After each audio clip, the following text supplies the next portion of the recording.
Hello everyone, I just got finished installing the oil catch can on the 3.0 3VZ Toyota.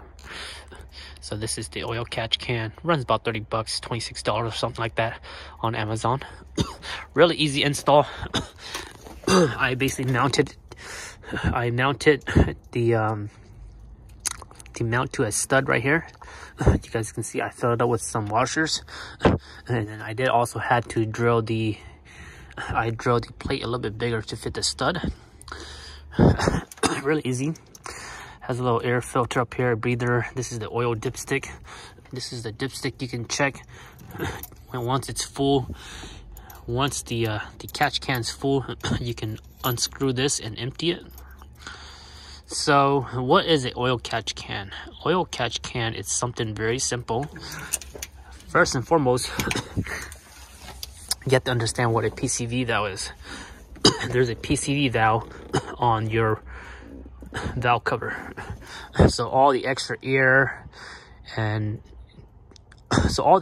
that's created in the engine, it'll breathe out and it goes back into your intake, and your intake will burn it. So originally there's a hose that connects the PCV valves, which would be this one, and it goes straight to the intake. So all we're doing is now we're taking that hose, we're putting into the oil catch can, so any yuck and any oil that comes out will get stuck in here, and then clean air will go into your intake instead. So that's all that the oil catch can does.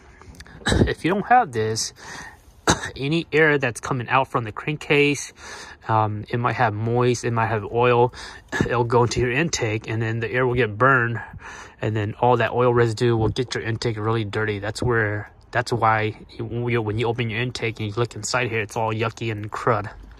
Usually it's because of the PCV valve, the air coming out with the PCV valve. So it's very, very basic. This is what the oil catch can does. The only thing I did is I went and buy a new hose. So I had to buy this hose to make it longer. This is the hose that's provided in the kit. It's much less heavy duty, but it'll be good for this section here. So that's all I bought, and I bought the nut and washer to mount this up, and that's pretty much it.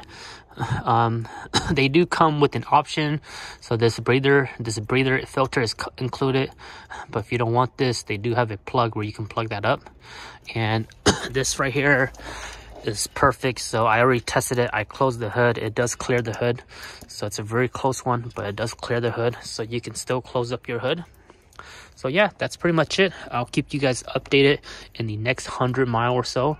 The next 100 mile or 200 mile, I'll go ahead and open this up and see if this oil catch can catches any dirty stuff.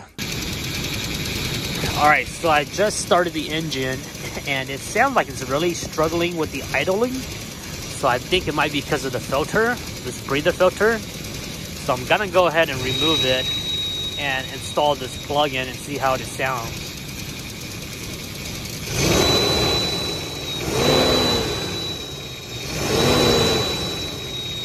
Sounds like a little blow-off valve.